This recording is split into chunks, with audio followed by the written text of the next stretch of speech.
This is Sam Prue from Who Would Win Masters. We've opened new official channels and we want you there. Follow Who Would Win Masters on Instagram and subscribe to youtube.com/@WhoWouldWinMasters. And on YouTube, click the Visit Community button to leave your 1v1 battle challenges. Leave a comment and you might just hear it read on the show. Be a part of the arena, be a part of the debate. Now let's dive in.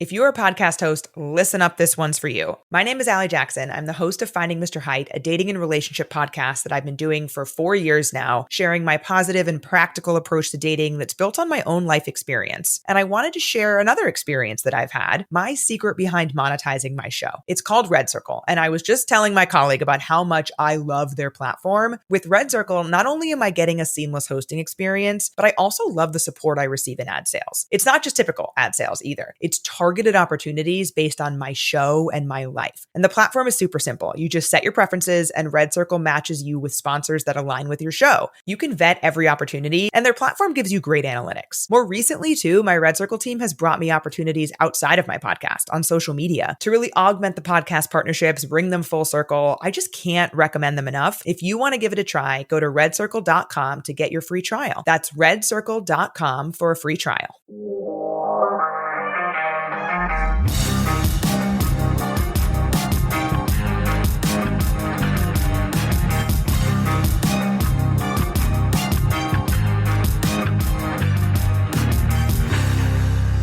The battle may be over, but the arguments are not. Welcome back to another wrap-up episode of Who Would Win Masters. Today we're breaking down the aftermath of our latest battle, Spy vs. Spy, a fight between golden guns and cardboard boxes, Stealth and Suave, MI6, and Foxhound.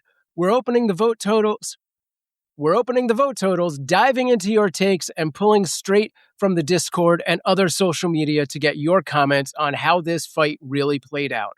I'm Sam Proof on all the socials, and when we asked you who would win in the battle of Solid Snake versus James Bond, the decision didn't end with that episode. It carried straight into our Patreon, and you had a lot to say. But before we get to those final numbers, the man, the legend, the myth, I ate a whole lot of sushi and didn't have time to write any snarky comments to bring him in, so I'll just make fun of his shirt yet again. Ray Stacanis! Wow. I'll have is you know right. That's correct. Hashtag Ray is right. Hashtag I look forward to seeing this vote because it's been back and forth. It's been crazy. It's been like the most electric Patreon poll we've ever done. Yeah. And thank you to everybody who took the time to vote and all our new members. It's the closest we've ever seen. It's the most votes we've had and the most comments. It is this is one to beat. This is one to write down in the books, the history books. Absolutely. That's right. Unless I don't win, in which case it's one to forget. Scrubbed from the internet. As far as I'm concerned, yes. But I'm feeling good. I'll have you know that this shirt, I busted out this shirt, very special. I don't wear it very often because it's older and most of the buttons have fallen off of it. But that's why I'm wearing a T-shirt underneath it. Like I didn't really want. You all don't deserve that much sexiness. We're on Patreon, not OnlyFans. And what I'm trying to say is that this shirt was voted ugliest Hawaiian shirt on a company retreat. So look, it does look points. like what I just ate. So there is that. Got the tuna, the it salmon, only looked like what you just ate if something went terribly, terribly wrong into my stomach.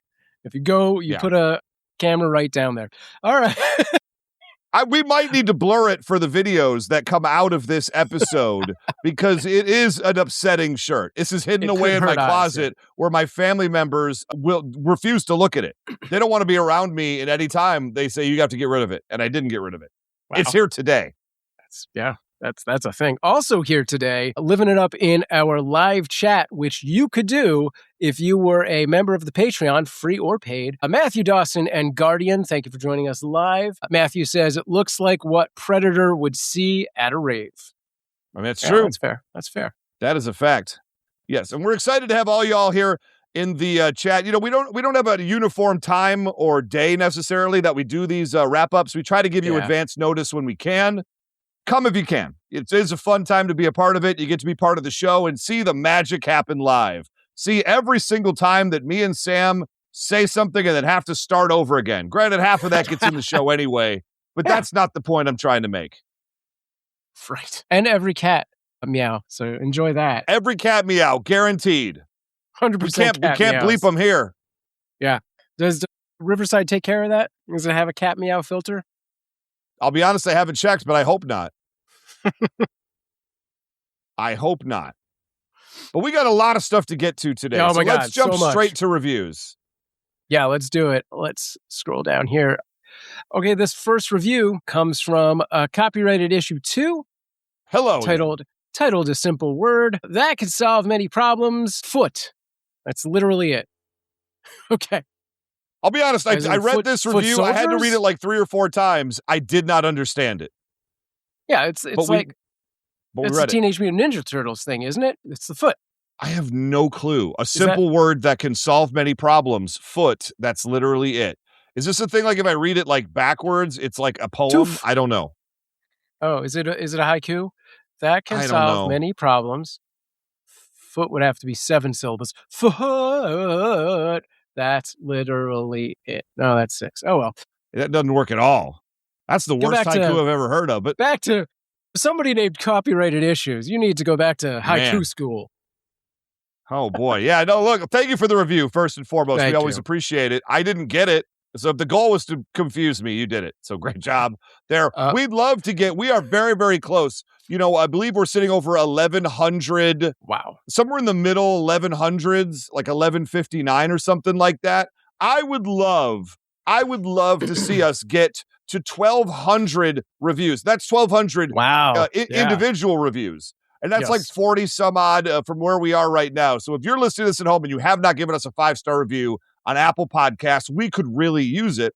We would absolutely appreciate it. And I would like to see us get to 1,200 by summertime. That's my goal. So that's about 3 months to get like 41 reviews. It doesn't seem impossible as far as I'm concerned. Easily done. Let's get those reviews on there, and we'll have a party at 1,200. All right. I'll wear this shirt with no undershirt on. Wow. If you don't do it, that's what I will do. Yeah, that's right. So we have another review. This is another refresh. It's from Mr. Squirrel 2099. We appreciate you. It's called Metal Gear Snake. And it says, having only interacted with Snake through Smash Brothers, I came in with very little expectations. Yeah. However, just hearing about the random fun fact, Snake seems like a character I need to check out. I would also like to see Batman Beyond versus Spider-Man 2099. That's pretty good. That's good. Great show. Always glad to hear different accents on the show. Hashtag cardboard box. Hashtag more Sam's Decision song, please. Nice. We get a lot. This is the meme that keeps on memeing. Where is the Sam's Decision t-shirt? That's what I want to know. We got to get one made. I am working on it.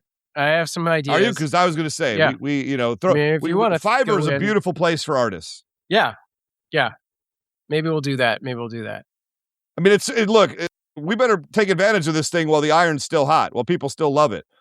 And then I'll follow up with an email song t-shirt, and no one will buy it. But we do have new designs. I have made decisions for the old Who Would Win show. I made designs and had worked with artists and done the whole thing and put them on, and they were so deeply unpopular that literally no one bought them. I spent my money. I spent my own money to make these things, and then literally nobody bought it. And I could not be... I'm talking specifically about the Infinite Mass Punch. I got a design on a t-shirt made for the Infinite Mass Punch because it was such a meme with the show, and maybe people were over it by the time I made the t-shirt. It's still in the store. Somebody please buy it. That's all I'm going to say. WhoWouldWinStore.com. I spent more than I should have to get that professionally made, and yet nobody cared. Sometimes art is pain. Fair enough. And Matthew, no, I didn't buy that one myself, but I liked it. I bought the terrible t-shirt. The one that the Russian guy gave me that was nothing like what I asked for. And it's if you know the terrible t-shirt, I do own that one, but that's for the old show, so I don't really wear it. Maybe I'll wear it for one of these sometimes, just as a throwback fun. It's an iconic shirt. Anybody who bought it, I actually, not only did I buy it as a shirt, I have it as a magnet on my fridge back here. That's how iconic that design is. Not available anymore. That was it. Unless people really ask, in which case I'll consider it. Yeah, if they beg. The likenesses are so poor, I'm not even sure I could get in trouble for it. Okay. Yeah. Let's move on. I know we have a ton of stuff to get through tonight. We do. Listen, I'm bloviating. Don't mind me. I did, Sam, and I see it here on the rundown. Gaming with Ray. Game with Ray. I have made some videos of me playing horror slot video games.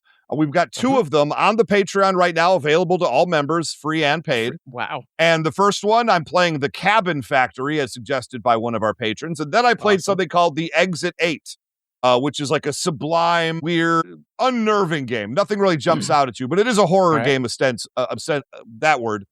And you know what I'm trying to say, even if I don't. Google AdSense, got it.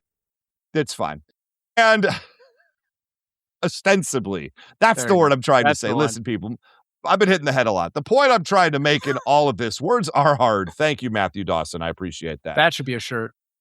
That should easily be a shirt. Look, we're going to take some shirts. Look, here's the deal. I'm going to say it right now. Shirt designs. Send us your ideas for shirt designs. If you're a budding artist or even a sketch, send them to us.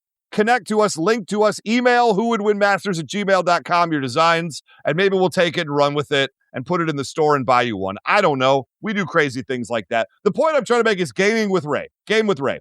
I had this thing. I made a little logo called Game with Ray. I was like, what a great name. Yeah. I'm going to make this. Maybe I'm going to make a new channel called Game with Ray and sort of like pair it with the Who Would Win Masters YouTube channel, because algorithms don't like it when you do all kinds of different things, right?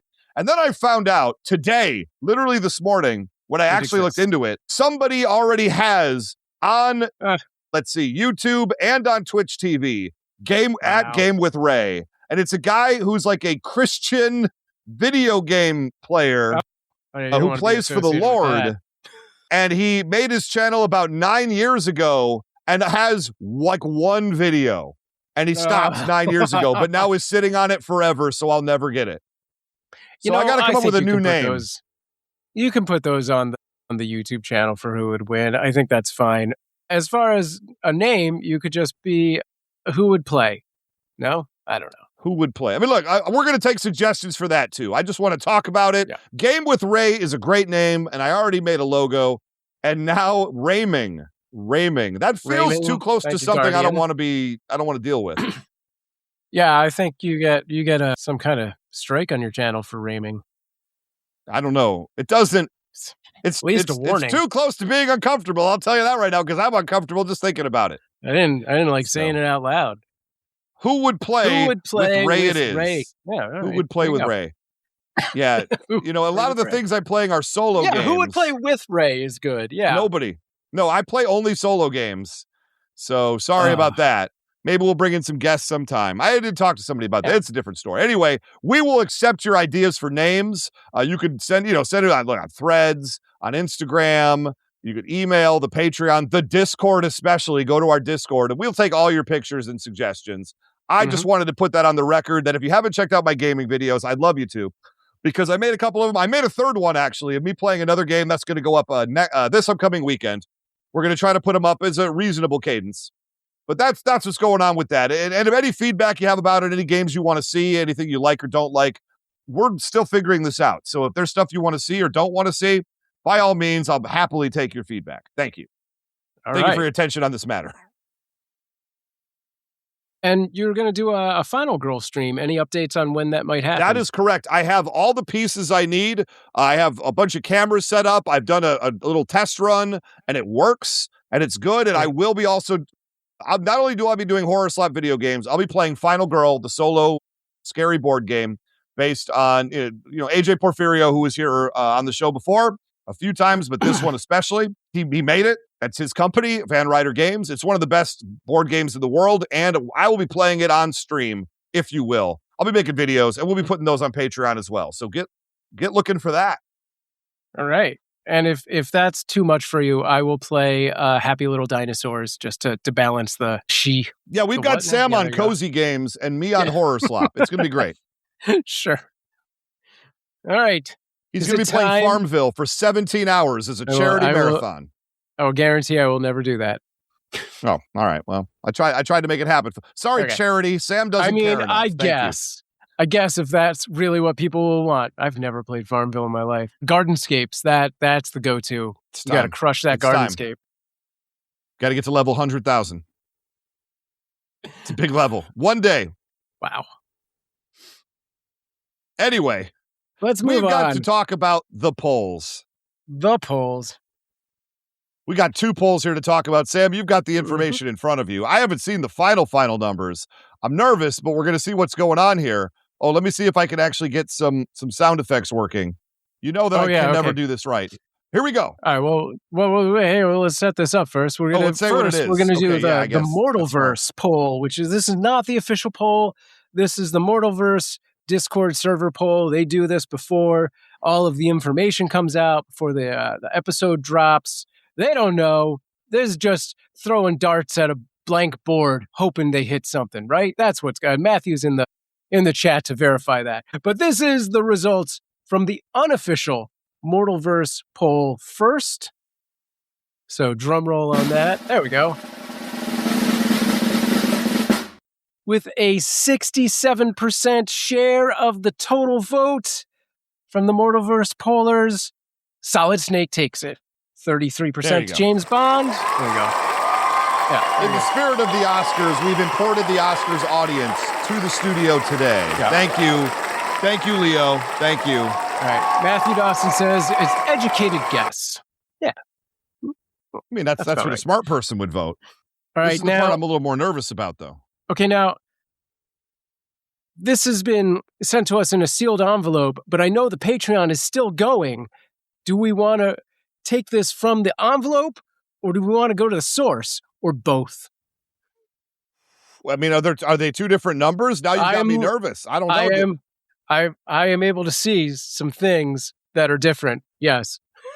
I'm going to read what's on the sheet. We're going to read what's on the sheet, and then I'll look to the live poll. All right. So it's going to be a double drum roll? No, we'll just do it. Okay. One drum roll right here. Okay, here we go. All right, for the official poll from Who Would Win Masters. Closest poll we've ever had with 53% of the vote. James Bond and his golden gun takes it. 47% going to Solid Snake. Wow. However, now, these numbers were polled about an hour ago? Half hour ago? Yeah. Something to that effect. As of right now, if you go, I'm going to refresh my page just in case, to the official Patreon poll. Yeah. I believe the Patreon poll was originally set to end sometime around 7:30 p.m. Pacific time, because originally we were going to record this at 8 and it would be done at that time. Got it. It has 2 minutes left to go is what it says. Okay. It's 7:27 right now. Hold on a sec, because we want to get the official final number as it occurs. We could surely just talk about something for 2 minutes. While we wait for this thing to happen. Because I do want to talk about the final girl for just a second. And I know this is going to be infuriating, but you people at home, we want to make sure we have the final numbers. And the fact that it might be something different than 53-47, please, if you're watching this live, go in and vote for Solid Snake. I might need every vote I get right now. Wow. I'm stalling for you, the people. But what I would say I think the 2 people in the chat have voted already. Well, that's too bad. Change it. Vote for me. What are we doing? The Final Girl. It's a horror board game where you play as the final girl in a horror feature film type scenario. And they've made supplements. They call them feature films, but they're like expansions. What do they call those in D&D? Modules. They have those for a bunch of different styles of horror film. And what makes Final Girl great is that each box set comes with a killer, a location that they would be known to be at, and then a couple different final girls that you could play as that have different powers and abilities and what have you. So it's a very different game, but what makes the game really exciting is that now they're in season 4, they're finishing the Kickstarter for season 4 right now, is that with over I think I'm nearly about 25 different sets now, you can mix and match them. So any killer can fight in any location against any final girl from any of the box sets. They've even released extra character final girls just on their own, like special bonus ones. And I have some of those as well. I try to stay on top of it all because I'm a degenerate for this game. That's what I'm trying to say. And so all of this put together is, I want to play Final Girl. Those of you who know the game, those of you who might have an interest in the game, definitely. I'm not going to be doing like a teaching kind of a stream. I'm going to just be playing the game. I might explain some rules as we go, but don't watch me to quote unquote learn the game. Come to me for the vibes, because I have a blast playing this game, and I think you'll have a blast hanging out and watching me play as well. It's just a really, really fun experience where anything can happen, and it often does, typically resulting in me making a stupid decision and getting killed. That is how I do it right there. Wow. All right. So you almost vamped long enough. I think we have 30 seconds left. Oh, okay. Well, then real quick, one more thing. I think my very first video I'm going to do, the very first box set. Everybody does this one, but this is a good introduction if you've never seen the game before. And this would be the box set that's based off of Friday the 13th, right? We just had our movie night. We'll talk about that a little bit because it was actually Friday the 13th. Hans the Butcher is the Jason Voorhees equivalent. He wears a pig mask. He carries a sledgehammer, and he's assaulting Camp Happy Trails. Camp Happy Trails would be the Camp Crystal Lake equivalent. And you're fighting as some of the camp, not the campers. You're fighting as the people who run the camp, counselors. So you have Lori, and you have, oh my gosh, I'm blanking on the other lady's name, and I feel very terrible about it. But Lori's the one I always play as, so that's why I remember that one. Kasumi, something like that. Oh my God, I'm the worst in the world. Anyway, well, that's fine. It's a great game, and I hope y'all come along and check it out when I do post it. Nice. Yeah, I'm excited to see that. All right. The poll has officially closed. Oh boy, hold on. Let me get the drum roll. 34 votes. I don't know if you're going to want to do a drum roll for this. I feel that builds it up too much. Oh. Look, it's the most voters we've ever had. It is the most voters. We build this thing from the ground up, and it's almost by a lot. Twice as many, if not more, than most of the polls on our Patreon have gotten. That's what I'm saying. Right. People showed it up, and I want you to keep showing up. That's what I'm talking about. Look, we understood what was going on when we rebuilt a Patreon, a stream, a show, and we did it all from scratch. We knew that there was going to be some early climbing, and it seems like, hey, every step is a step forward. So here's our drum roll. Let's get to it.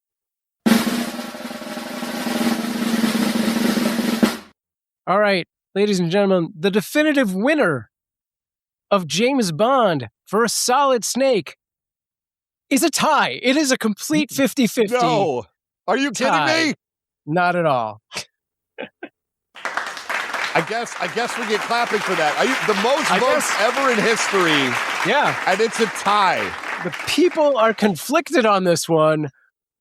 Wow. Do we take a second go of it? Do we open it up to I think that's something else? That's it. The people had a chance to vote. Literally, every single person at home who had a chance to vote and chose not to. You missed it. You could have decided this poll. Any one of you. Vote, wow. What could I do? I'm throwing my vote away. No, you have. You are absolutely not. That every vote is important on these things, and I am blown away. Amazing. It's funny because Olly called this on the Discord. He was like, what happens if it's a tie? To which I simply replied, we shut down the podcast and start a dance troupe. I guess it's time to learn some dances. Wow. Oh, okay. The chat rematch. Guardian in the chat suggests we do a rematch where I take Bond and Olly takes Solid Snake. Little switchy switch. Vice versa. Might have to revisit this at some point in the future, but I've never even conceived of this before. So Sam voted for me. The people voted no vote whatsoever. They voted a draw. I will accept this victory on behalf of America. Wow. God bless the red, white, and blue. Patriotism has taken over this country, and we have finally, through a draw, defeated the UK once and for all. Is that Sam's decision the tiebreaker? I think we got two halves of the same puzzle. I think that's I don't think that's what it is. Guardian says I'll allow it. All right, I'll take it. I'll take it. Let's move on. Before we get into our comment, this is the time for our very special ad break. So we'll be right back right after this.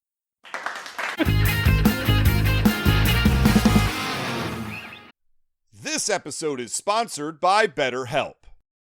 International Women's Day happens in March, and this is a great time to take a moment to think about the strong, vibrant women in your own life. I'm personally very proud of my wife, Melissa, for creating her own YouTube channel, Who Wants to Do Some Math with Ms. Oki, over the past year. I know that supporting her creatively is an important thing to do. Take a moment yourself and reflect on what role you play in the lives of the women around you. Are you kind and supporting, or could you stand to be a little bit better? Therapy can help anyone balance themselves out socially, and the work done on yourself can lead to a better quality of life, not just for yourself, but everyone else around you as well. One thing that's great about BetterHelp is that they use a short questionnaire to help identify your needs and avoid wasting time in areas you don't want, so you can focus on your own personal goals. But on the chance that you aren't connecting with your therapist, BetterHelp makes it easy to switch to a different therapist from their own list of recommendations. Look, your emotional well-being matters. Find support and feel lighter in therapy. Sign up and get 10% off at BetterHelp.com. That's BetterHelp.com.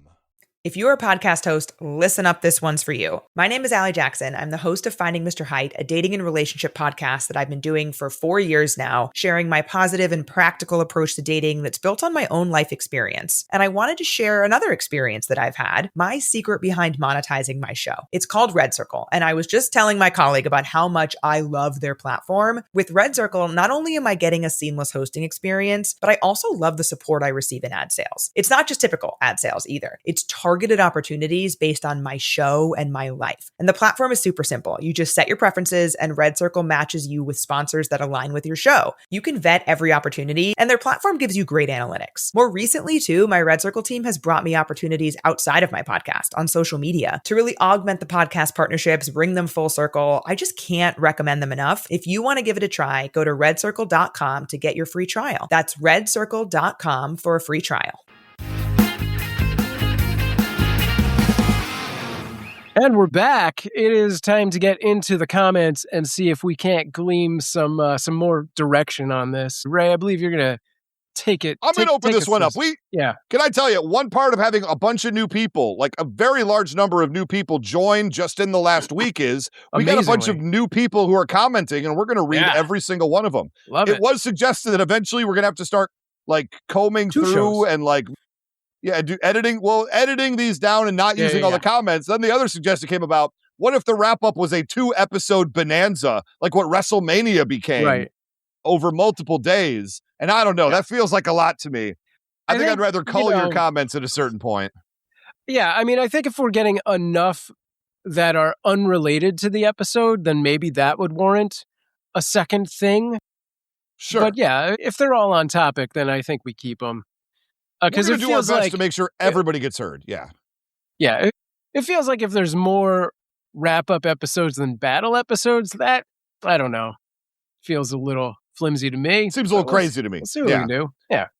I mean, maybe we cut down some of the comments so it's faster. I don't know. We'll see. Yeah. We don't want to do that, though. I want to read. We're at a stage right now as we're starting at the start. We want to read all your words. So here we go. Lynn Stein. Welcome, Lynn. Thank you. Says, I've been spending all week thinking about this, and I believe Snake has it. Me too. Bond is an infiltrator. Snake is a one-man army. Bond is great at blending in, charismatic enough to get people to give him information, and the best spy there is for it. Combat isn't his forte, though.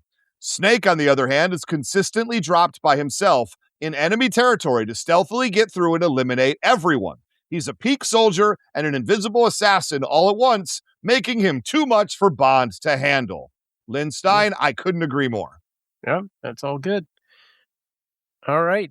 The next one comes to us from, also, this is a new member, I believe, Frankie Eastham. Absolutely. Said, love this podcast, new patron. Well, there you go. Ray is awesome, and so is Sam. Well, there you go. Well, I like this person already. Bond won for me. Well, sorry, Ray. I liked him by the for way, a moment ago. There you go. You were into it. Bond won for me, by the way, but oh boy, it was close. Clearly.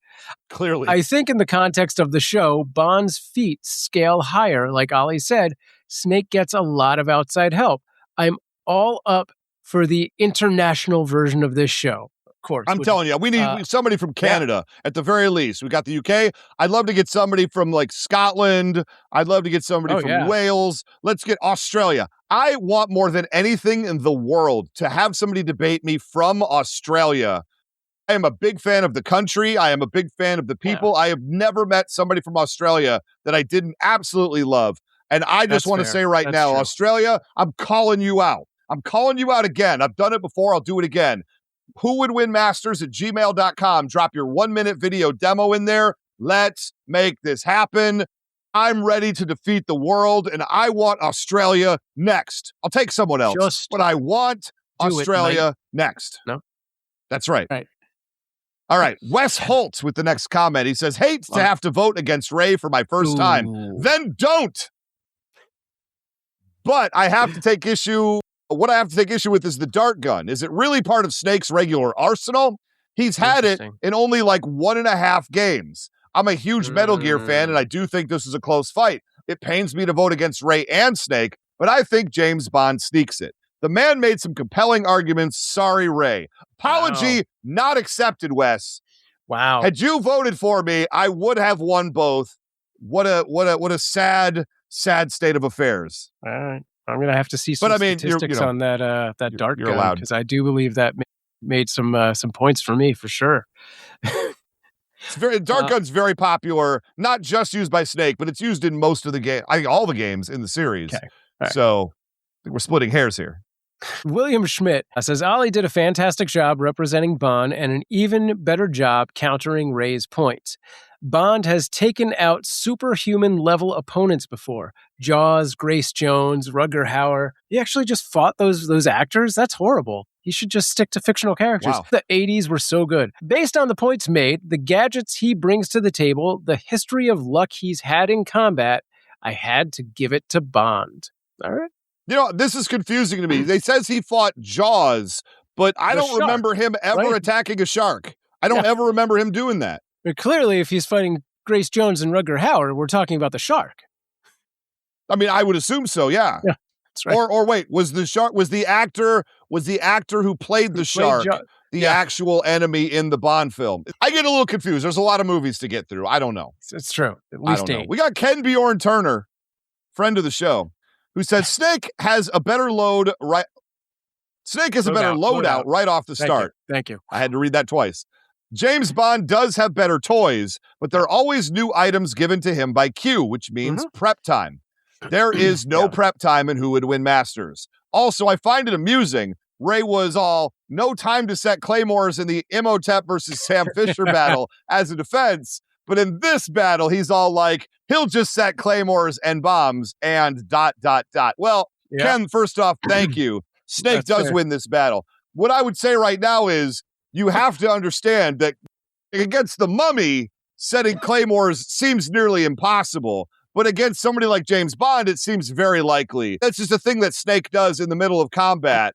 And we've seen it all before. Hashtag Ray is right. I will talk about this. Plus, they're just getting into it, and Bond's still like shaking one off from that last martini. So yeah, he has a little bit of time. He's like, I'll throw this down. I mean, it works. This all works. Yeah. Look, who's next on the list?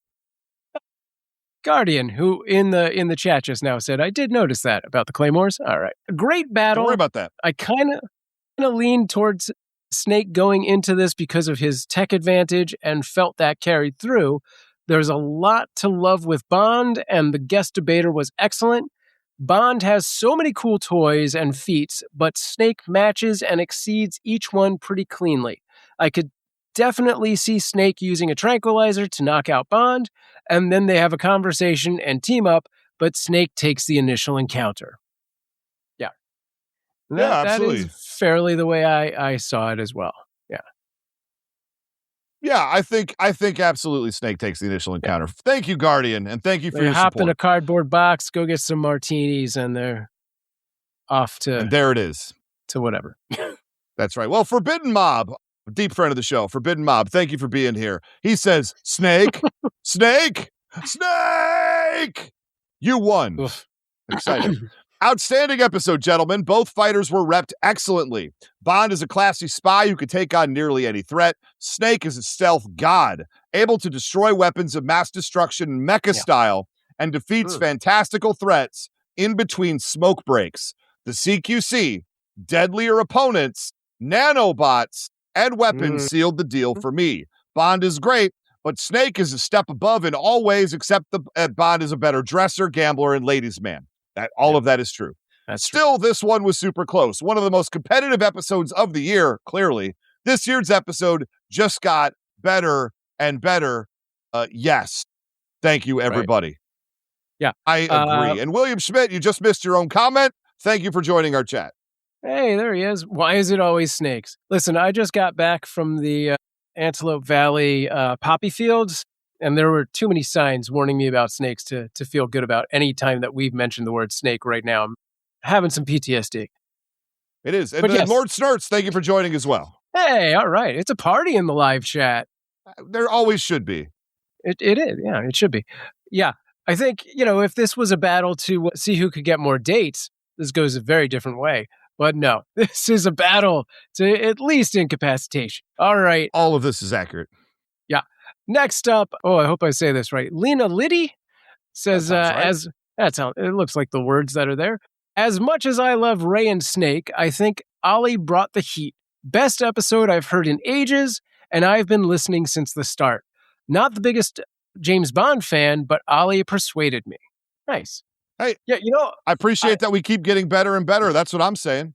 Yeah, I honestly was a little shocked because we had just done, Sam Fisher and Imhotep, and I was like, this feels like a nothing battle to me. And this got such an amazing response, and I was like, wow, I don't know what I'm talking about apparently, but I do. Clearly, I should still be here. Yeah, the people really connected with this matchup, and I think it really did help that Olly, a once and future gamer, absolutely brought the heat. He brought the heat. He came fully prepared. He was calling me out for missteps on my part, which we'll get to a little bit later. I do want to talk about that a little bit more. Yeah, one of the best counterpoints ever. Yeah, for sure. Yeah, and Olly might be joining us. I'm not 100% sure. We expected him here, but we have not seen him yet. But hopefully he shows up. Early for him in the day. We'll get Olly, one way or the other, we'll get Olly's comments on the show. That's what I'll say about that. We got Johnny B. Johnny B's comment here. He says, loved this battle, Bond for me. He requires less outside interference than Snake, plus the man beat a god. What's the story behind that? I didn't pick up on the man beating a god. Hang on, let's do it. He absolutely, I believe him. I don't think Olly's lying to us, but I don't know that particular movie or storyline where he was fighting literal gods. Like it's the I know Voodoo Big Trouble God. in Little China. A voodoo god. Okay. It's the Baron Samedi. Oh, Baron Samedi. Samedi. Is that it? That's what count? came up in the Google. It says he's master of the dead. Well, okay, so he's a necromancer. A voodoo priest. Voodoo priests are not gods. I'm a little iffy on this point. Now that I know a little bit more. That feels like a self-titled God, where he self-declared himself, his anybody who's seen the great John Woo movie, Hard Boiled, says, give, Tequila, played by Chow Yun-fat, Officer Inspector Tequila, he says, give a man a gun and he becomes Superman. Give him two, he becomes God. Does that mean that Tequila in Hard Boiled is a god? I don't think that that's the case. This next one comes to us from Lord Snurts, who is in the live chat. Olly and Bond wins because of the British accent alone. It adds a level of authenticity that Ray's bellowing can never match. Wow. Is this deflecting from the fact my chosen character lost? Probably. All right. Wow. Interesting. And punching up and John down. Shanks is next. Yeah, Olly's working out some technical stuff. Right. He'll, one way or the other, we'll get him.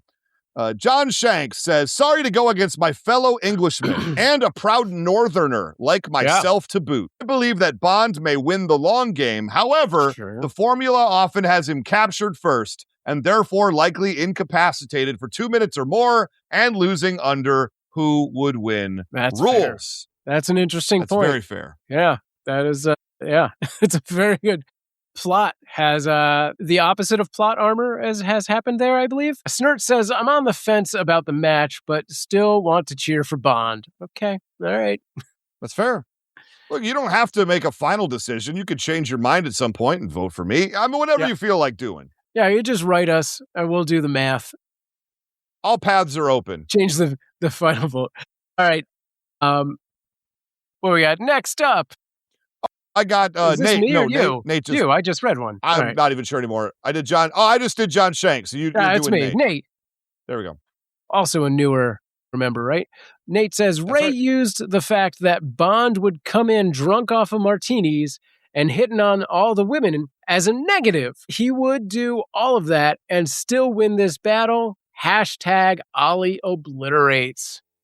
All right. I think hashtag Olly obliterates is just a good hashtag any way you slice it. Sure. If I can be honest with you. Yeah. So let's see. Olly, are you with us with sound this time? We don't know. This is going to be amazing. This is going to be a waiting for Godot situation where we think we have Olly and then the technical side gets in our way. And then we find out that Olly was in our hearts after all the whole time. Olly was the friends we made along the way. Right, that's right. Copyrighted issue said, Snake wins. Sorry, Olly, but Bond would get wrecked. No offense. Wow. Okay. That is, straight and to the point. Thank you, copyrighted issues. That makes up for that review earlier. Eric Hiding, you got to put this big long one after that super short one? I see how it is. Yeah, I'm doing it for you. I'm doing it for you, Sam. All right. This was a good battle overall. There was a lot of information that came out. With that said, I still think Snake wins. There wasn't much said about his enhancements and how Bond would get over them.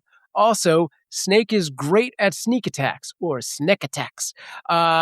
It's his thing. We see proof that Bond isn't very good at detecting that. At the very end of GoldenEye, there's no commas, just periods, so I'm reading it that way. When Bond is helping his lady friend with something in her throat, keeping it PG, that just put it over the edge. There was an entire military squad hiding, disguised as grass. We sure that's not an issue of the tick? It's disguised as grass all around him that he didn't know was there. I do have to give it to our guest for calling out Ray on his misinformation. Yeah, that was epic. That almost was enough to change my vote. It was like when he went up against Raptor Blue and said she was a lizard. Parenthetically, dinosaurs are birds. In the end, allegedly, Snake takes out Bond just like those headlights that are as bright as the sun takes out all of the people around them trying to drive. That just reminded me I wanted to do a fake ad for this one in which the producers... Fake ad? What are you talking about, fake ads, Sam? All of those ads are very real. A rebuttal ad from... anyway, go on. I'll do it some other time. How dare you? Cut that part. How dare you? Those ads are very real, and we get real sponsorships from car batteries as bright as the sun. Okay. How dare you, sir? Impinge on the respect of this show. Impinge? All right. I don't know words. Words are hard. We're making the shirt. Is that a words word? Are hard. Don't worry about that. Make the shirt impinge. Impugn? Maybe that's what you want. I think I made up a word, y'all. Chat, is that word real? Look, Alex Ion. We got two more to go right here. Infringe? I don't know, Guardian. Look, it could be one of 50 different words, and I got a jumbled mess happening up in my head, so I don't know. Right. I don't know what's happening. Look, Alex Ion, I believe, is another new patron. He says, woo, I made it in time. Yes. While I think Olly stretched the truth a few times with some feats, Baron Samedi, we talked about that. There you go. The shooting of the rifle out of another sniper's hands. Ray made an interesting tactic of trying to claim the feats of 4 different characters, 3 snakes and Raiden, and all having been done by Solid Snake. I think Olly took it. Just a beautiful episode. Wow. Wow. And now the most heat. We saved it for the last comment. So Sam, that's right. Mr. Matthew Dawson, who's here in chat right now. Yeah, if I get this I wanted wrong, to make sure we put this one last because I will need to respond to it. I'll have a lot to say, quite honestly. Matthew Dawson says, it's been brought to my attention on the last wrap-up that I've been too nice to Ray lately.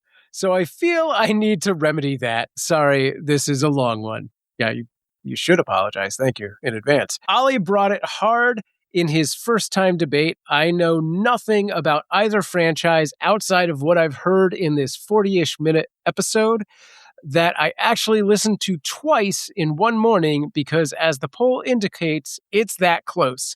And let me say without a doubt that I think Bond takes this thing home. Similar to Sam Fisher last week, I think stealth-based characters struggle on this show because without prep time, eventually you're going to have to meet face-to-face.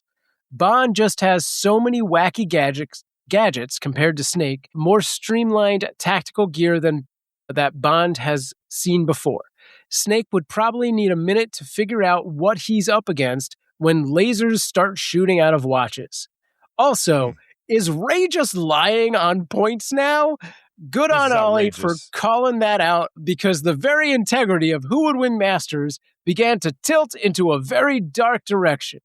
The rules under 1 minute state that the character must be kept in character. Well, I guess Ray found a loophole because he just started repping a different character entirely. I'm calling for an immediate investigation into this episode, and I want to see Ray disqualified from winning this week for this behavior. Ask yourself, people, if Olly isn't there to keep him in check next week, who will?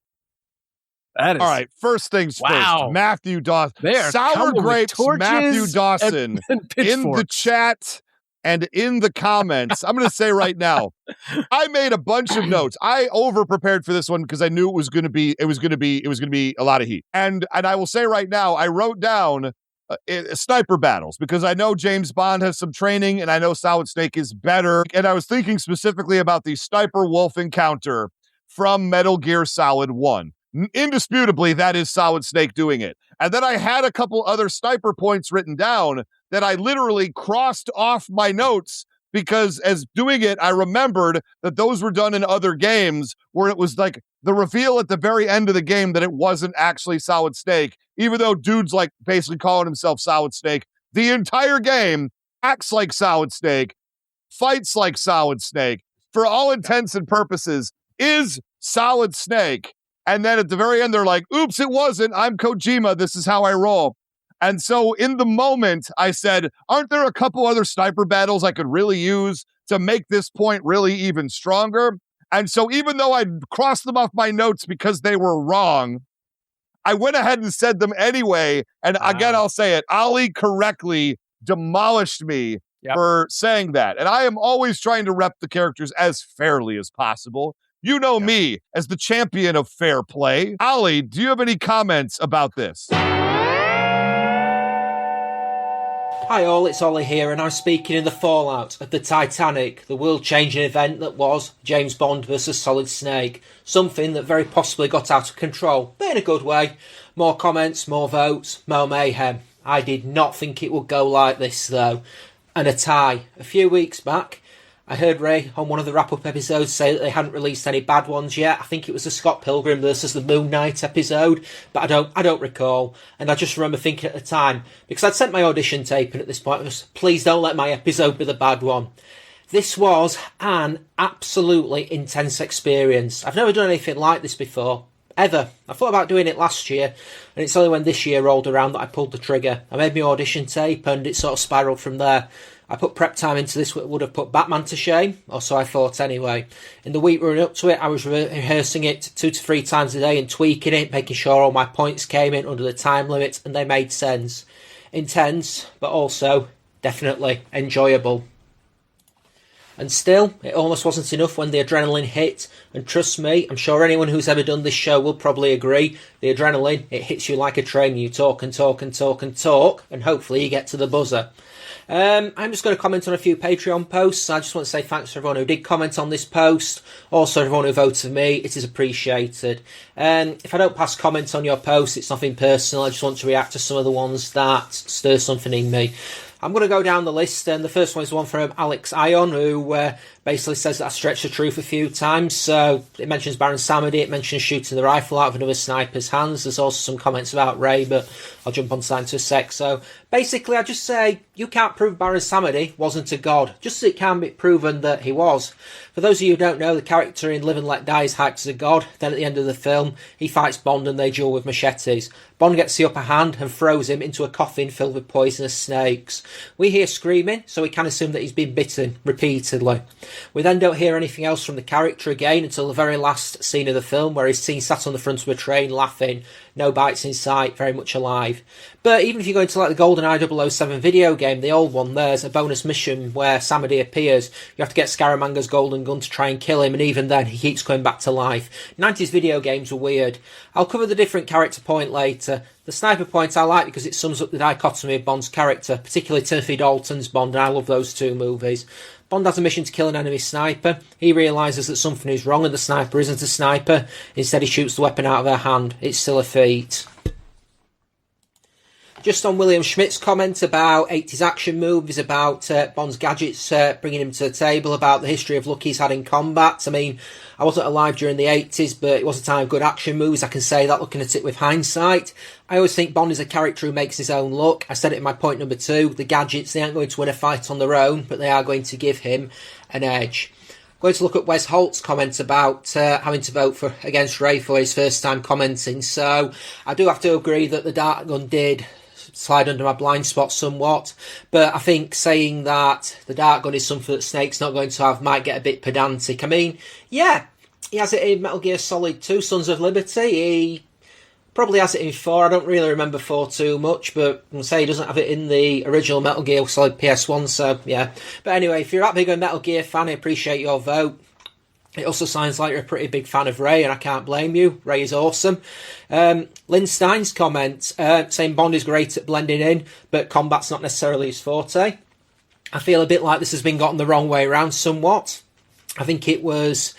Well, there's a train of thought that Bond isn't necessarily a great spy. I think it was Roger Moore who said that he shows up and everyone knows who he is, what he's doing there, and what his favourite drink is.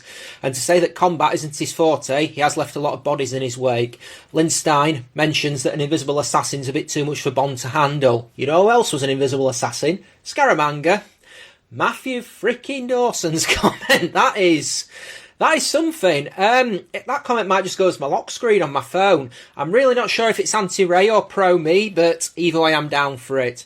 Now, I've just got to say with this, I'm sure Ray didn't deliberately try to mislead everyone about the end sniper battle thing. It might have just been an honest mistake, I think that. But one of the bits of prep that I did do for it was just to make sure that I did remember the names of all the bosses in Metal Gear Solid 3, just to be sure.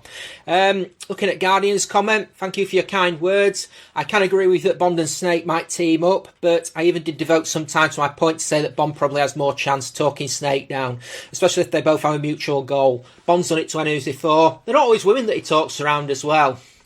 Forbidden Mob mentions that Snake could probably beat Bond between smoke breaks. Now, if you go back to my point about cigarettes, if that smoke break happens 2 minutes before the battle, I don't think the battle takes place because, like I said, cigarettes kill Snake very quickly in Metal Gear Solid. But I do appreciate your words about the quality of the episode and the competitiveness. Nate's comment saying about his hashtag, I could really, really live with the hashtag of Olly Obliterates becoming a hashtag. And well, obviously saying that Ray thinks Bond's going to come in drunk off martinis and hitting on all the women as a negative. Well, I think this is the ultimate grudge match of heavy smoker versus heavy drinker. Ken Bjorn Turner. Well, he mentions about what Ray said in the Sam Fisher episode about Claymores. Now, we did record this episode 2 days before that episode came out. When I heard the Sam Fisher versus Imhotep episode, I had a few choice words, put it that way. I do find it interesting he believes Snake has a better loadout right at the start, given Snake traditionally starts his missions empty-handed and acquires his weapons on sight.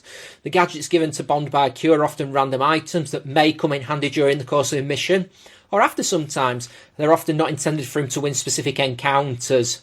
I know we don't always get a story with this, but I do think both characters would be on a mission in this encounter. I don't think Bond's going to be at the supermarket doing his shopping and Snake's going to jump out from behind the cereals. Eric Heiting's comments, he mentions about the end of GoldenEye and how Bond gets snuck up on by an entire military squad hiding in the grass. So I did actually expect this to come up, so I did have a counterpoint prep for this. So at the end of the Golden Eye, yes, that does happen. However, I don't think this battle starts with Bond trying to get his leg over. There's no outside interference after all.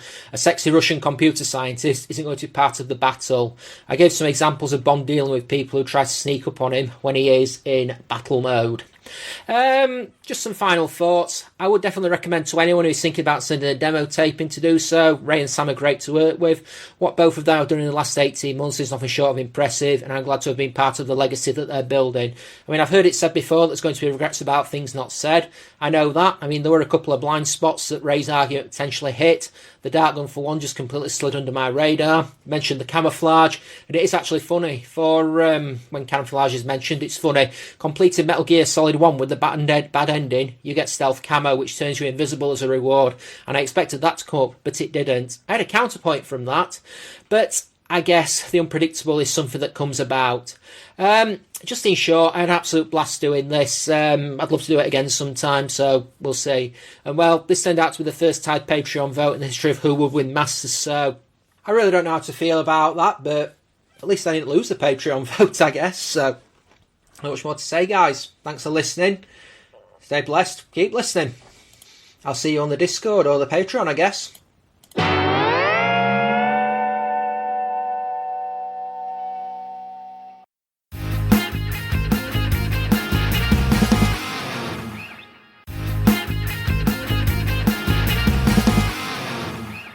Email time. Hey, everybody, and welcome back. We'll get Olly if and when we can. Maybe you already heard him. I will not talk about this any further. We're going to read an email right now, which means, guys, just bear with me, guys, for just one more time. Let's listen to the email song, see if you love it, see if it's a banger.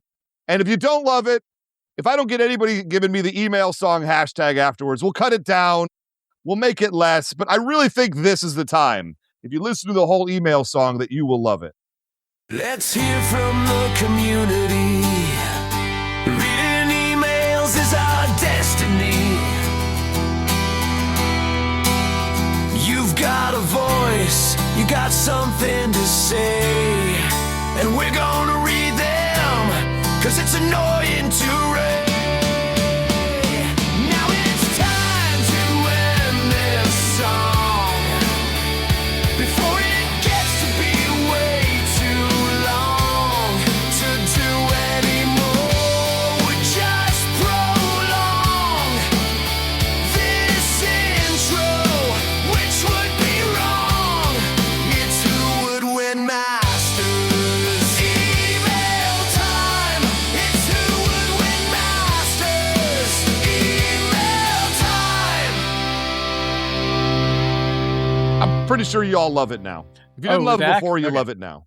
William Schmidt says, I'm not saying it's a bad song. It is well done, but way, way too long. Way as too it was meant to long. be, which is the issue. See, but here's a counterpoint what Matthew Dawson said. I'm glad he ended the song before it got way too long, because that would be wrong. Yes, I agree. Anyway, Luke, our good friend Luke, fan of the show, friend of the show. We love us some Luke. We had a few different things. I condensed it. We got one email here I'm going to read. It says, James Bond versus Solid Snake.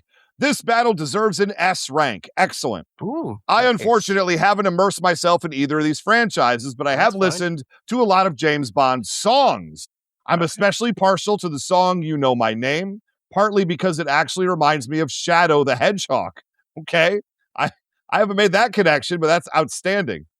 Ray, you should use that as a walk-up song for who would win Masters, lol. Plus, Ray said all the details that convinced me and my buddies that Snake would most definitely win. We'll get you and your buddies on our Patreon. I need them votes. Partly because I wanted him to win. I used to play him in Super Smash Bros. All the time. No need to echo anything because Ray said all that was needed and then some. Listen to this battle. It's a blast. Are there people who listen to the wrap-up episodes and don't listen to the battles? That would I mean, be so it's fine weird. if they do. That would be a little weird to me, though. Anyway, hashtag Ray is right. Hashtag Sam gets it. Ooh, I got Hashtag a hashtag. Showtime with Snake. Hashtag calling to the night. Hashtag, you know it, Sam's Sam's decision song. Nice. There it is. There it is. And let me say right now, as far as Bond songs goes, Live and Let Die is Fantastic. pretty iconic, pretty S tier. yeah. And I am a big fan of A View to a Kill. Yeah. and we will dance into the fire. I mean, what a visual image. Should we? Yeah, Duran Duran. It's my favorite one. Sam, do you have a favorite Bond song? I mean, Live and Let Die is pretty epic. I don't know if it would take me a while to look some songs up to see if there's anything I think is even better than that, though. It's been a while since I've really given this any thought. But should we put this question out there on the Discord? I think so. Discord, we want to know. Sam's going to be writing that right now. What's the best Bond song? It's a Quantum of Solace. That's my favorite one, maybe. That's a real Amy Winehouse brought the heat for that one. It was incredible. Big fan. No, I will say right now, Luke also sent us. I forget exactly. He did This Is Ray, like This Is Sting. Like I was trying to hope that Sam would get, but because I didn't work it out with him ahead of time, he didn't know what I was talking about. Okay. Which is going to happen. He actually recorded his own version of it, but it's an M4A. I think the one that the Macs or the Apple computers use. Yeah, and I could not convert it no matter how hard I tried. Okay, into a usable format. I would like to play it. Maybe I'll figure this out after the episode, and we'll put post credits. Do it. I have all of the computers. Yeah. All right. I'll try to work it into this. I'll work it into the show at some point here. But he did. I just want to say I did appreciate that. It made me laugh. Nice. It's a good bit. All right, Guardian's taking off from the live Take us to the Discord and YouTube, go. Sam. Yeah. Right now, let's go, guys. No, you can find the Discord link on the Patreon, and you can find our YouTube, youtube.com/@whowouldwinmasters, and we've got some awesome battle ideas that have been posted on both of those. Let's get into that. Is that where we were going with this? We picked out our favorite 3 here, and we're going to read them. All right. Okay. Doesn't say who starts, so I guess I'll start this. You start. Why not? Okay. Poison Raina over on YouTube says, I don't do social media and don't know where else to contact you, so I'll leave it here. Orphan, DC, versus Snake Eyes, and interesting. Exo Man of War versus Black Beetle. Again, that's DC. That's real interesting. I don't know characters. Yeah. I know 3 of them. I don't know Black Beetle. Okay. Maybe they mean Blue Beetle, but they wrote Black Beetle. I'm not 100% sure. Maybe. Yeah. Exo Man of War versus Blue Beetle is actually an excellent battle. Exo Man of War, is from, oh my gosh. We had a whole deal with them worked out before. Oh, really? They have absolutely wonderful comics. Yeah, Exo Man of War is, boy, oh boy. I'm embarrassing myself. Valiant. Valiant, oh, right. Thank you. Yeah. Say Viglant. Snurts. What is Viglant? I don't know what Viglant is.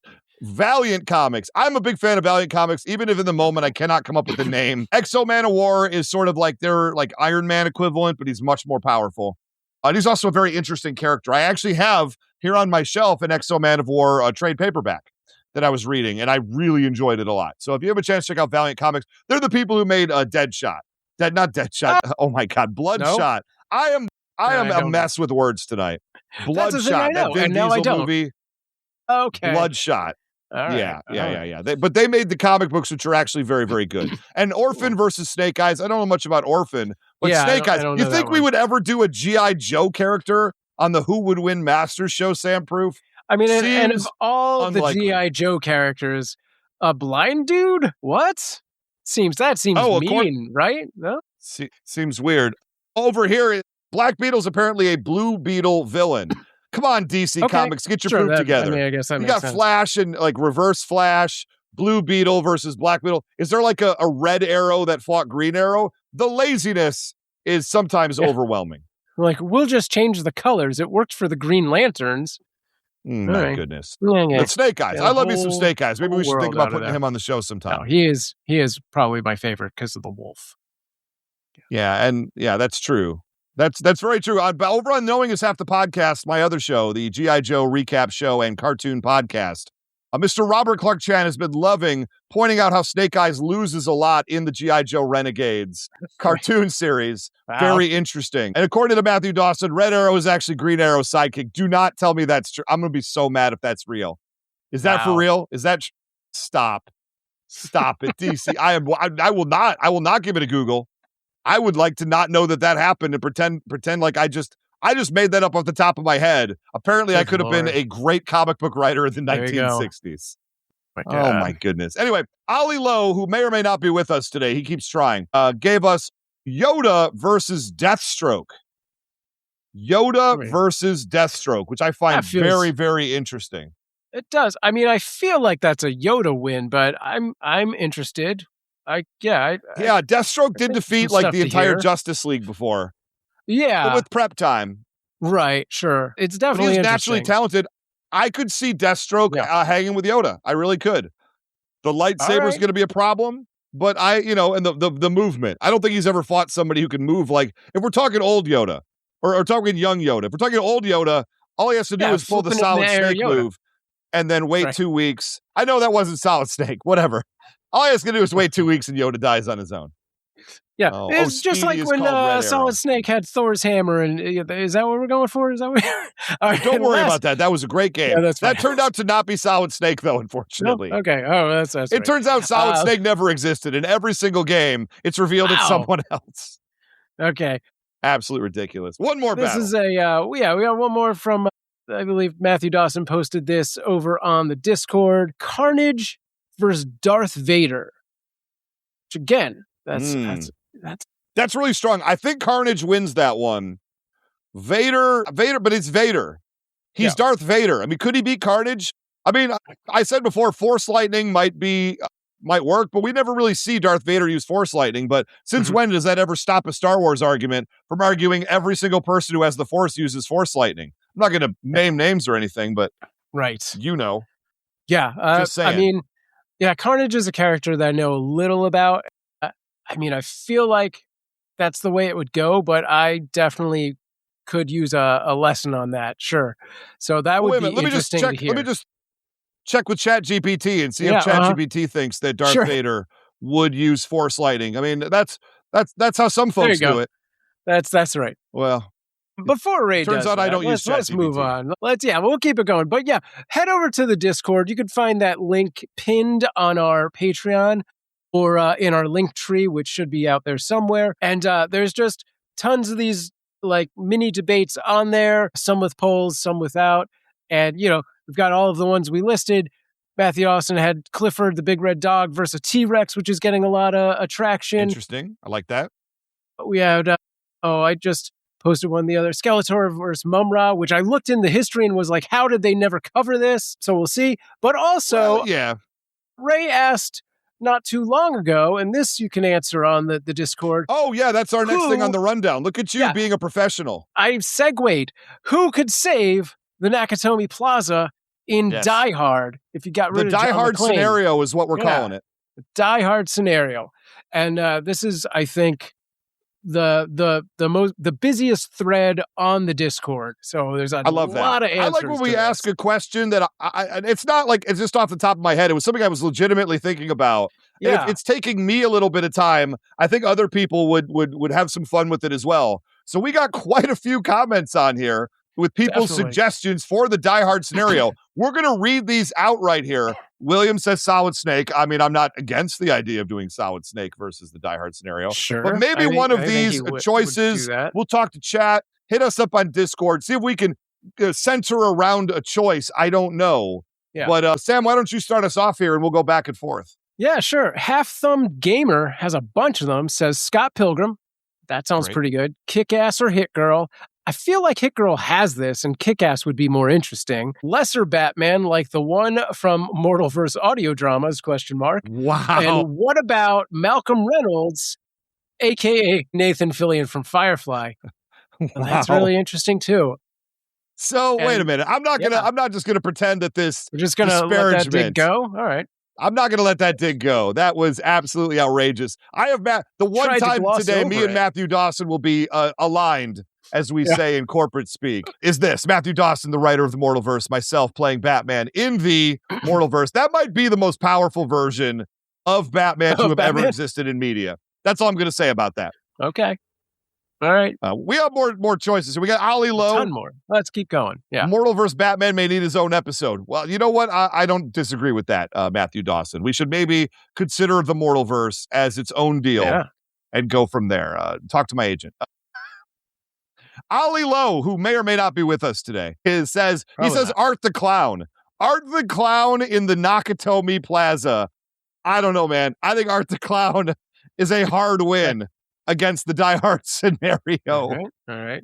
He also says Kevin McAllister, and I know you want to talk about this, Sam Proof. Yeah, Kevin McAllister from Home Alone, Macaulay Culkin's character. I think that's awesome. When we were trying to think of things to do for our winter Christmas episodes, I put out there Kevin McAllister versus John McClane. But Kevin McAllister in place of John McClane feels even better. I think that's awesome. Now, whether he has the motivation to do all this, I don't know. Because once you bring in actual guns, he is a child. Well, that is a fact. Yeah, that is. I don't think the problem is he screams and runs a lot. Maybe not best in a Die Hard scenario. maybe not, but it would be amusing. Other suggestions, I'll bang through these. Rorschach from Watchmen, that's pretty good. Great. Crocodile Dundee, hilarious. Okay. I love it. Roger Smith from American Dad, that's interesting. And Arya Stark from Game of Thrones. Man, would she know what a machine gun is? Enough to write, ho, I have one. Right. Yeah, that's an interesting one, too. I don't think you have this one on the list, but I had put on there Beastmaster, who I thought that was the similar sort of vibe of interesting. He doesn't know what guns are. So even though he has these animals to help do his bidding, he might just get killed because guns. How about this? Beastmaster. How about Ash Ketchum from Pokemon armed with a Pikachu, a Bulbasaur, and a Snorlax? Ooh, interesting. Would Ash Ketchum with that loadout have a shot? You think William says that's a cakewalk? Snert says, Pikachu feels unfortunately, that's a lot of dead critters. I don't know. Maybe. All right, moving on. Oh, yes. Delvin Cox said Delvin. Seabear and Jamal. Seabear and Jamal. This is a reference, once again, to Knowing Is Half the Podcast, the G.I. Joe recap show. I believe we might have we either watched this with Delvin or because Delvin told us we should. We watched an episode of Seabear and Jamal, I believe from the 90s, and it was not good. Right. As many shows we watch on Knowing Is Half the Podcast, it was painful, and we had a lot of fun with it. Go back on if you ever want to go check out an episode of Knowing Is Half the Podcast, go check out the Seabear and Jamal episode from, I believe, 2025. And you will enjoy it. Yeah. Here is that Seabear always wears sunglasses, and Delvin Cox notoriously called out one of our previous guests for wearing sunglasses in their debate. So, So, wow. Just almost a Ray move. Anyway, moving on. Look, I got a few more here. We got Forbidden Mob, who says Sergeant Slaughter, Frank Drebin from The Naked Gun, and, of course, Indiana Jones is a very interesting. Indiana Jones in the Die Hard scenario. Very good. Now, Sergeant Slaughter, I think he just runs forward and just takes it. Again, I would love to do a G.I. Joe character on this show. We've talked a lot about Knowing Is Half the Podcast, which we don't normally do on the wrap-up, but it keeps coming up over and over again. Interesting. Here's the deal. Put a pin in it. I think we will do a character from G.I. Joe at some point in the future. Love it. John Shanks says Becky from Becky 2020 or Wrath of Becky 2023, and I've just watched both of these. They're real. These are real movies. I'm laughing because I've never heard of this. And the absurdity of these titles is wonderful. This is absolutely a Final Girl kind of thing, except it is basically an Only Girl kind of situation where Becky finds herself against like a small gang of thugs or right-wing extremists. And it's very kind of throwback. He's slasher, except it's Becky as, not a slasher, but just a vigilante teenage girl doing what she does and destroying these people very graphically. It's starring well Kevin done. James and Joel McHale? That is the first one. What is this movie? Yes, it is. It is so good. Now, I saw them out of order. I saw Wrath of Becky first because that was what Netflix presented to me. And I was like, this looks cool. And you honestly didn't need to really see the first movie to have it make any sense whatsoever. There's maybe 2 minutes of like, oh, okay, that's what that thing is. But they're great. I enjoyed them thoroughly. I say everyone should go watch them. Get yourself some Becky. What? I'm fascinated by Do this. it. Yeah. I mean, I'm on board for Becky. I'm going to obviously have to see these movies. This looks amazing. Yeah. We got, let's see. Matthew Dawson says Billy Butcher from The Boys. If he has the superpowers, then it's over quickly. But without the superpowers, Yeah. Interesting. Yeah. Without the juice, I think that's definitely interesting. Without the compound Snurts. V. Yeah, no compound V. Snurt says Han Solo in the tower, Chewie as Carl Winslow. So I mean, look, Snurts, I'm fascinated by this one too. Han Solo as John McClane with Chewie as the Carl Winslow character, whose name none of us know. That's Carl Winslow. That the character's name is Carl Winslow, as far as I'm concerned. And but that's also, great. Han Solo in the tower, as Chewie a as the side cop. note to that, a lot of people have said that because he is a cop in this movie, and he was a cop on what was it, Family Matters? Is that right? Oh my God, it's a crossover. It's getting late. Yeah, Chewie is now the dad in Family Matters who has to deal with. I love that. Did I do that? Okay. I love it. Remake Family Matters with Chewie as the dad, you cowards. Great. I would love that. Oh, last one here. We got Guardian, who had to leave us earlier. He said, Spy Kids or The Crow? The Crow feels a little rough. I feel like The Crow would do him hard. The Spy Kids is very interesting. Just annihilates. The Crow would go badly. That'd be like Art the Clown level of terror. The Crow just blows the entire building up, right? The Crow, it ends with a lot of fire. That's all I know. Does he even try to save the hostages? Maybe. All right. That's like Christine the car. Christine the car is, we've talked about how to get Christine into a battle because I'll be honest with you, legit, go back and watch Christine. That movie is excellent. So good. A lot of those types of movies don't hold up, especially the Stephen King ones. Christine is one that I found absolutely did when I watched it about 4 or 5 years ago. I thought it was absolutely wonderful. I think so. Christine versus Dominic Toretto. Well, hold on a sec. Huh. Oof. Dom Toretto picks that car up over his head and, gives it a backbreaker, I think. Anyway, couple more points here before we get out of here today. Yeah. Olly Lowe is experiencing, regrettably, he's experiencing connectivity issues over in jolly old England, which is a big sadness. It's a big disappointment. We wanted his live reaction. I'll try to record something with him that we get on the final verdict of this show. You may have already heard it. What a delight. Anyway, we did movie night. We did it a couple days ago as we record this on Friday the 13th. We watched the best Friday. I bought it on DVD from the internet just so we could watch it here. And we watched Jason X. And it was, as always, awesome. It's the best Friday the 13th movie. It knows exactly what it wants to do, and it does it hilariously. It's one of the funniest movies. It's one of the most greatest action. It's absolutely wonderful. We watched it with our patrons. We'll do another one of these in April. I still owe William Schmidt Shaft when we had technical difficulties, which does happen. It's the nature of the beast. We got all those cleaned up now. So we will put 5 movies on the vote for April, but it'll only be available to choose for the people who are in chat. I'll find 5 good ones. We might recycle a few that we wanted to try to watch before, just to give them a better chance. That's my story there. Movie night. Another reason to become a patron at patreon.com/who-would-win-masters. If you want to do a hangout for an evening on a Friday night, I'm here for it. Nice. Yeah, and I got to watch just enough of Jason X because I had to take off early to remember how scandalous those movies are. I was like, oh, wow. I forgot what the 80s were like. All right.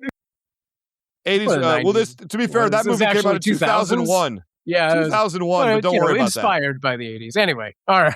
Heavily inspired, yeah. Yeah. Shout out Todd Farmer, who wrote that movie. Yeah, who apparently I've worked for. We figured that out live on the movie night. But that's a story for another time. That's right. William Schmidt requests Blazing Saddles. I don't know. I don't know if we can let some of those words on the stream. I don't know. That's true. We got kids watching, William. That might be a Patreon members only exclusive kind of thing. Yeah, this might be a Ray only exclusive. Yeah. There might be a show up at the house. We've been going long. This has been a long episode, so let's get into what we're watching and get out of here. Last couple things here. Yeah, what we're watching. Look, I picked back up an anime. I've talked at anime on length. I enjoy anime. Since I turned 30, I don't connect with anime the same way I used to, although I still keep trying to watch them. So I went back to an anime from the 90s that only I know about. It's called Battle Athletes Victory. And it's hard to really explain what it is, but it's kind of a silly, fun, kind of female-driven, contained anime series that I bought on DVD, over 8 DVDs. back in like the late 90s, early 2000s, around the turn of the century. And I've been watching it. I'm 6 of the 8 discs completed. Okay. And it is just a wonderful show. It's silly. There's some parts that are a little cringy now in the year 2026, but overall, I had a really good time with it, and I've been enjoying it. It's a nice kind of comfort show. And if you feel like watching something that, Ray's enjoyed and it's a little older, it's a little slower, I think, than some other animes, but I find it to be just delightful. Battle Athletes Victory, a story of an intergalactic competition of humans, and they're competing. Some of their young women are competing in track and field events, but many times taken all the way to the extreme, and stuff that could never exist in real life. They're competing in, and they're trying to figure out the best of the best. And you're following your main character Akari. It's a big joy. And if you've never heard of it, you want to try it. It is streaming somewhere online. You don't have to buy all the DVDs like I did back in the day. Nice. All right. I've been watching Search Party with Aaliyah Shawkat, who was maybe in Arrested Development. Maybe. And why? I mean, to be fair, wait a minute. What do you mean maybe, Sam? I mean, is she in it or not? Yeah, Aaliyah Shawkat, yeah, she was 100% maybe in Arrested Development.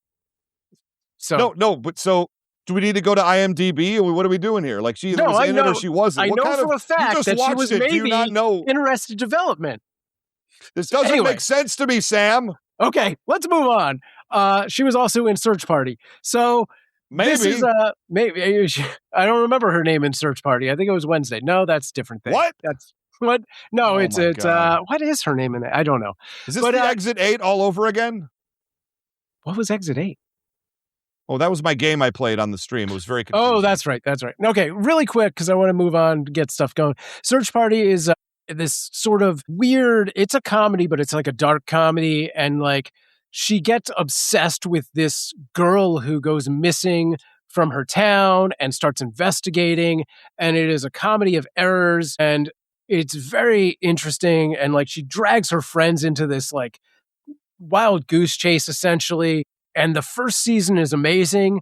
And then the second season starts, and it's here are the consequences of every single action you've ever had. And I was like, whoa, this is getting too intense. And I had to stop watching it.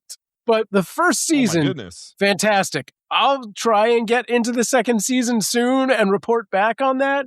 But I did enjoy the first season, maybe. So I'll take it. Now, to go back to comfort shows, I don't know if I've talked about this. We all love it. Abbott Elementary is just an absolutely wonderful show. It's in its, I think, 4th season at this point. A big fan of Abbott Elementary. As far as network sitcoms go, you're generally going to get a lot of bad and not as much good. And then for a while that turned around with shows like Last Man on Earth and Brooklyn Nine-Nine. And now Abbott Elementary is a show I genuinely enjoy it. And if you haven't been checking it out, that is comfort food as a TV show, to the point where I was finding myself wanting to root for Philadelphia sports teams for the first time, just so those characters would be happy. Nice. I might have to check that out. I actually just finished the last few seasons of Brooklyn Nine-Nine, and now I'm now I need something that fills that gap. All right. Yeah. It's very much in that same vein. Nice. All right. Good to know. We'll check that out. I got one more for tonight, and it is... You got it. I believe this was on Apple TV, and this stars Idris Elba. It's called Hijack, and the first season is... Have you seen it? It's him. He's on a plane. I've seen all of the first season, and I'm about 2 episodes, maybe 3 deep into the second season. It's okay. It's a trip. Yeah, it's a trip. Yeah, it is. It is a complete trip, and when it starts to go off the rails, it goes hard. It is such a good mind game. And going into the second season, having just watched Search Party, I was like, oh God, I hope the second season of this isn't, hey, you know what? All that crap you did in the first season's going to come back and haunt you. I was really worried. And then it's such a different, I never expected it to do what it did. Nope. Nope.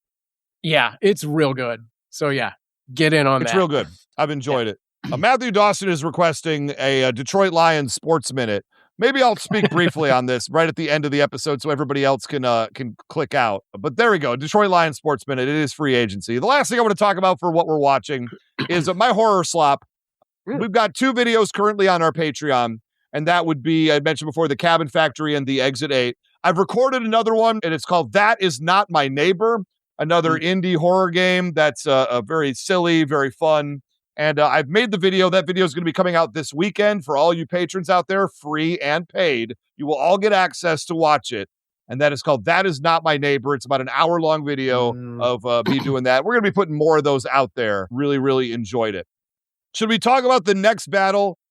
Yeah. Sam, and then let people leave, and I'll Obviously. mention Detroit Lions for 5 seconds. All right, let's do it. Tell us what's coming up. The next battle is going to be, oh, look right here. The next battle is Snake Eyes from G.I. Joe. Now, we just said. Crazy. Who did this?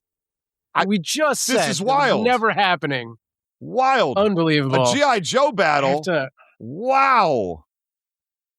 Okay. Well, who's Snake Eyes fighting? He's going to be fighting against Ranma Otome.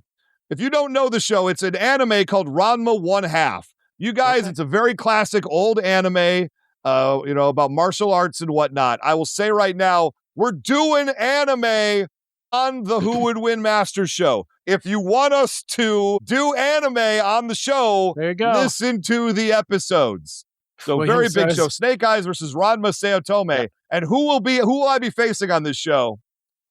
None other than Robert Clark Chan of Knowing Is Half the Podcast will be my opponent on the very next episode. Get ready for this. He's been ducking this show for the entire first season after being such an integral part of the show before. But we got him back, ladies and gentlemen. We will be debating Snake Eyes versus Ranma Seotome. And I am excited for it. And Matthew wants to know, is it 80-time Judge of the Year, Robert Clark Chan? That is correct. That's right. One and the same. Let's see if he can debate as well as he judges, because sometimes he's not good at judging. I'll say it. Yeah, well, wow. The rest of you can go home. For Matthew Dawson, 30 seconds on Detroit Lions free agency. Matthew Dawson, be worried. Be a little bit worried, because the Lions went into this offseason with no money to spend and very glaring needs, because the problem is their talent levels have been so high over the last 3 to 4 seasons. A lot of their role players that they had on very low contracts got much bigger contracts to go elsewhere, and we didn't have the money to pay them after paying all the superstars on the team. So the team has to go cheap and now has to find a bunch of players again, because all the players they already found are now making a lot more money elsewhere. Lopez went back to the Cardinals, and Alex Anzalone went to Tampa Bay. Kadeem Mohammed went to Tampa Bay as well, I believe. Look, we couldn't afford to bring all these guys back because there's only so much money in the salary cap. David Montgomery had to get traded away. So what he does, we signed Isaiah Pacheco from the Chiefs. He'll be a perfectly acceptable 1B as far as I'm concerned, as long as he comes back off his injury well. The point I'm trying to make is there have been some very, very good signings, value signings that Brad Holmes has done. Among them, Isaiah Pacheco. There's Christian Itzian from Tampa Bay. McCready is a cornerback that they just signed. There's a lot of very smart moves. And then they, most importantly, spent the money they got from Taylor Decker, this left tackle leaving, to sign a new center, the guy from Carolina. And he looks like he's the real deal. He could be the right guy. So that is my take. There's still more money because of the Jared Goff restructuring. Be a little bit concerned. I'm not as concerned now as I was on day 1 and 2 of free agency. I believe that they're going to use their first 2 picks to to draft a left tackle and an edge rusher. And I believe, especially come camp time, edge rusher quality, it gets cut for money. A lot of the times you'll be able to get somebody off the bargain bin. Was that longer than a minute? Maybe. Does anybody still hear? Probably not. That is all I have to say about Detroit Lions in this moment. I do follow the team. All right, let's get out of here. We're closing the book on this battle, but the debate rolls on. You can jump into the Who Would Win Masters Discord. Let us know what you really think about this battle, who walked away with it, because we're at a deadlock. We're going to just keep looking back to this for eternity. Patreon is where all the official polls live, and that's where you can support the show, unlock more access, and if you've got opinions, head to the Discord arena. You find the link for that off of the Patreon at patreon.com/whowouldwinmasters. And if you think you've got what it takes to jump into the challenger's chair, record a 1-minute video demo, no matter what country you're in. Send it to whowouldwinmasters@gmail.com, and hopefully we'll see you in the challenger's chair across from Ray in the future. Next week, we're back in the arena with a brand new battle. For Who Would Win Masters, this is Sam Proof. But wait, I want to take a minute to thank all of our new Patreon followers, and there's so many of you this week: Lewis Gerber, Corey Ackland, J. Torrey 13, Gerald Morley, Charles Woodward, Johnny B., Lena Liddy, Frankie Eastham, Trashy Bird, West Holt, Jen, Carrie, Jordan, thanks for the first name only guys, Brendan Smith, Alex Ion, and Charlotte. And a quick shout out to all of the awesome people who support the show and make this all possible: Dylan G., Matthew Dawson, William Schmidt, Douglas R., Nate, Eric Hiding, Lord Moxford, Forbidden Mob, Lord Snurts, Delvin Cox, and we will see you next time in the arena. Stay strong.